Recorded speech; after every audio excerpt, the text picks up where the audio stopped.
नमस्कार दोस्तों, Saurabh study prime पर आपका स्वागत है। उम्मीद करता हूँ आप सभी अच्छे होंगे। तो चलिए शुरू करते हैं पहले क्वेश्चन से। निम्न में से कौन सी दशा संयुक्त परिवार में होने वाले परिवर्तन को स्पष्ट नहीं करती? कर्मकांडों की पूर्ति के प्रति उदासीनता बढ़ना, परंपराओं के प्रशिक्षण को कम महत्व देना, सदस्यों के बीच कोई स्पष्ट श्रम विभाजन न होना या परिवार की नियंत्रण शक्ति में कमी होना। इसका सही आंसर हो जाएगा सदस्यों के बीच कोई स्पष्ट श्रम विभाजन न होना। दूसरा, निम्न में से कौन सी विशेषता संस्कृति की है? इसका सही आंसर हो जाएगा उपरोक्त सभी, यानी इसमें सभी आंसर सही हो जाएंगे इसके। तीसरा देखते हैं, इनमें से असत्य कथन का चुनाव कीजिए। कौन सा गलत है ये बताना है। वैज्ञानिक पद्धति आगमन या निगमन दोनों हो सकती है, या अनुसंधान सिद्धांत की ओर तथा सिद्धांत अनुसंधान की ओर ले जाते हैं, या वैज्ञानिक अनुसंधान विधि आनुभविक तथ्यों के संग्रह पर निर्भर है, या अनुसंधान एवं सिद्धांत एक दूसरे के विपरीत अवधारणाएं हैं। इसका सही आंसर हो जाएगा डी, अनुसंधान एवं सिद्धांत एक दूसरे के विपरीत अवधारणाएं हैं। चौथा क्वेश्चन है, वैयक्तिक अध्ययन पद्धति के संबंध में निम्नलिखित में से कौन सा एक कथन सत्य है? वैयक्तिक अध्ययन को एक महान और सूक्ष्म अध्ययन नहीं कहा जा सकता। वैयक्तिक अध्ययन का उद्देश्य किसी सामाजिक इकाई का सर्वांगीण अध्ययन करना है। वैयक्तिक अध्ययन की मुख्य मान्यता यह है कि मानव स्वभाव में एक मौलिक भिन्नता होती है। यह वैयक्तिक अध्ययन केवल सहभागी अवलोकन द्वारा ही किया जा सकता है। इसका सही आंसर हो जाएगा बी, वैयक्तिक अध्ययन का उद्देश्य किसी सामाजिक इकाई का सर्वांगीण अध्ययन करना है। अगला क्वेश्चन है पांचवा, ग्रामीण विकास विभाग एवं भूमि संसाधन विभाग को मिलाकर किस मंत्रालय का गठन किया गया? ये इम्पोर्टेंट क्वेश्चन है काफ़ी आपके लिए। तो इसका सही आंसर हो जाएगा ग्रामीण विकास मंत्रालय। इन दोनों मंत्रालय को मिलाकर ग्रामीण विकास मंत्रालय बनाया गया था। अगला क्वेश्चन है छठा, प्रधानमंत्री आवास योजना ग्रामीण के तहत सभी आवासहीन गृह स्वामियों और कच्चे तथा जीर्ण शीर्ण घरों में रहने वाले लोगों को बुनियादी सुविधाओं के साथ कब तक पक्का घर उपलब्ध कराना है? यानी इसमें आपको ईयर बताना है, इनमें से कौन सा सही हो जाएगा? 2021, 2022, 2024 या 2025? बताइए कौन सा सही है। तो इसका सही आंसर हो जाएगा 2022। 2022 तक इसका लक्ष्य रखा गया है। सातवां क्वेश्चन है, निम्न में से कौन राष्ट्रीय ग्रामीण स्वास्थ्य मिशन का उद्देश्य है? संचारी व असंचारी रोगों की रोकथाम, मातृत्व मृत्यु दर में कमी लाना, जनसंख्या नियंत्रण करना, या इनमें उपरोक्त सभी? तो इसके सभी ऑप्शन इसके आंसर सही हो जाएंगे। सभी उद्देश्य हैं इसके, राष्ट्रीय ग्रामीण स्वास्थ्य मिशन के सभी उद्देश्य इसमें समाहित हैं।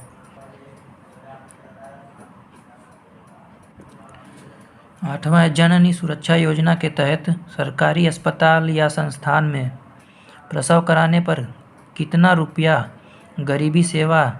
गरीबी रेखा से नीचे जीवन यापन करने वाली महिलाओं को प्रदान किया जाता है? ये भी इस तरह के क्वेश्चन पूछते हैं तो थोड़ा क्वेश्चन का लेवल अच्छा हो जाता है। तो 1400 रुपये इस योजना के तहत महिलाओं को प्रदान किया जाता है। पंचायत समिति के सदस्य मनोनीत किए जाते हैं खंड विकास अधिकारी द्वारा, जिला पंचायत अध्यक्ष द्वारा, प्रत्यक्ष रूप से जनता द्वारा, या ग्राम पंचायत के सदस्यों द्वारा। तो गांव में जो पंचायत समिति बनती है उनके सदस्यों का मनोनयन जो है जनता सीधे करती है, यानी इसमें किसी अधिकारी या किसी अन्य का हाथ नहीं होता है, डायरेक्ट जनता चुनती है। तो इसका सही आंसर हो जाएगा प्रत्यक्ष रूप से जनता द्वारा। इसका सही आंसर हो जाएगा लॉर्ड रिपन। लॉर्ड रिपन की बात आई है तो थोड़ा सा लॉर्ड रिपन के बारे में भी बता देते हैं। लॉर्ड रिपन से काफ़ी क्वेश्चन पूछे जाते हैं एग्ज़ाम में। लॉर्ड रिपन ने ही वर्नाकुलर प्रेस एक्ट को समाप्त किया था, जिससे प्रेस की स्वतंत्रता बहाल हो गई थी। इसके पहले तक प्रेस स्वतंत्र नहीं था, यानी उस पर कई प्रतिबंध लगाए जाते थे, जैसे अपने मन मुताबिक कुछ भी छाप देना, सरकार के खिलाफ कुछ भी छाप दिया। इसी को रिपन ने मुक्त किया और वर्नाकुलर प्रेस एक्ट को समाप्त करके इसे बहाल कर दिया। अगला, इसके कार्यकाल में 1881 में प्रथम कारखाना अधिनियम लाया गया तथा इसके अतिरिक्त शैक्षिक सुधारों के लिए विलियम हंटर कमेटी की अध्यक्षता में हंटर आयोग का गठन किया। इसी के कार्यकाल में 1881 में प्रथम नियमित जनगणना की शुरुआत हुई तथा एक और महत्वपूर्ण काम हुआ था। इसके समय में इल्बर्ट विधेयक पारित किया गया था, जिसके तहत अब तक क्या था कि भारतीय न्यायाधीश जो थे वे श्वेत नागरिकों यानी कि ब्रिटेन के नागरिकों के खिलाफ कुछ भी मुकदमा होता था तो उसमें ये भाग नहीं ले पाते थे। हालांकि ये विधेयक ज़्यादा देर तक चल नहीं सका और श्वेत नागरिकों के भारी विरोध के कारण इसे वापस ले लिया गया। अगला क्वेश्चन देखते हैं। वर्ष 2019-20 में मनरेगा के तहत रोजगार पाने वालों में महिलाओं की भागीदारी कितनी थी, ये आपको बताना है। इसका सही आंसर हो जाएगा 54% से अधिक। अगला है, ग्रामीण क्षेत्रों में वित्तीय समावेशन को बढ़ावा देने के लिए निम्न में से कौन कार्य कर रहा है? स्वयं सहायता समूह, राज्य सरकार के वित्तीय संगठन, व्यवसाय प्रतिनिधि या ये सभी? तो ये सभी लोग मिलकर वित्तीय समावेशन को बढ़ावा देते हैं ग्रामीण क्षेत्रों में। 12वां का आंसर ये डी, उपरोक्त सभी हो जाएगा। कृषि एवं उद्योगों के मध्य अग्रगामी संबंध का आशय है।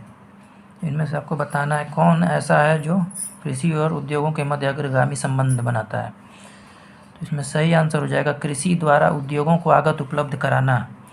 जब कृषि उद्योगों को आगत उपलब्ध कराएगी, यानी सामान जो भी मटेरियल है उद्योग को देगी, तभी तो प्रोसेसिंग करके आम जनता तक पहुंचाएगी। इसका बी आंसर इसका सही हो जाएगा। 14वां देखते हैं। स्वर्ण फाइबर क्रांति का संबंध इनमें से किस फसल यानी किस फसल के उत्पादन से पाया जाता है? टमाटर, तिलहन, जूट, कोको? जूट है जो स्वर्ण फाइबर क्रांति से संबंधित है। ये काफ़ी क्वेश्चन ये अक्सर एग्जाम में पूछा जाता है, इसका आंसर आप याद कर लीजिए, जूट होगा। अगला है, भूधारण प्रणाली की रजतवाड़ी व्यवस्था की शुरुआत भारत में किसने की थी? Thomas Munro, William Bentinck, Lord Cornwallis या लॉर्ड चेम्सफोर्ड? रजतवाड़ी व्यवस्था की बात करें तो इसे 1820 में टॉमस मुनरो ने शुरू किया था, जिसे सर्वप्रथम मद्रास में लागू किया था। मद्रास प्रांत के बाद यह बम्बई, सिंध, बरार, असम क्षेत्रों में भी लागू कर दिया गया। रजतवाड़ी व्यवस्था में किसानों को अपनी ज़मीन का मालिक समझा जाता था। पहले क्या था कि बीच में जमींदार रहते थे। जमींदार सीधे कर को सरकार को देते थे, लेकिन बीच से जमींदार हट जाने के बाद किसानों को मालिकाना हक हो गया और वो कर सीधे सरकार को देने लगे। इससे इनके आर्थिक सुधार भी। अगला है, ग्राम भूदान आंदोलन किस राज्य में चलाया गया? तो भूदान आंदोलन जिसे विनोबा भावे जी ने प्रारंभ किया था, इसे तेलंगाना के पोचमपल्ली से चलाया गया था। इसमें भूमिहीन किसानों को भूमि दी जाती थी। विभिन्न परिस्थितियों में नाप लेने में सबसे कम त्रुटि किससे होती है, यानी सबसे अच्छा कौन सा है, फीता या चेन? इनमें से है। इसका सही आंसर हो जाएगा सी, इनवार फीता। इनवार फीता। निम्न में से कौन सी भू क्षेत्रफल मापन की अंतर्राष्ट्रीय इकाई है, अंतर्राष्ट्रीय स्तर की? तो एकड़ है, हेक्टेयर है, बीघा है, किला है? बताइए इनमें से कौन सा है। तो इसका सही आंसर हो जाएगा हेक्टेयर हो जाएगा। 19वां क्वेश्चन है, पटवारी के कार्यों का सामान्य निरीक्षण अधिकारी होता है? सरपंच, गिरदावर, कानूनगो, प्रधान या बीडीओ? गिरदावर कानूनगो यही होता है जिसे पटवारी के कामों की निरीक्षण करता है। भूमि की उर्वरता बढ़ाने के लिए कौन सी फसल उगाई जाती है? गेहूँ, चावल, उड़द, गन्ना? आप जानते हैं कि दलहनी फसलें हैं जो फसल चक्र क्रॉप रोटेशन करते हैं, यही जो है भूमि की उर्वरता को बनाए रहते हैं। नाइट्रोजन की कमी जो हो जाती है तो उस समय उड़द दलहन जैसे चना उड़द। अगला क्वेश्चन है, निम्न में से किस वर्ष उत्तर प्रदेश में कृषि उद्योग एवं कृषि निर्यात प्रोत्साहन विभाग की स्थापना की गई?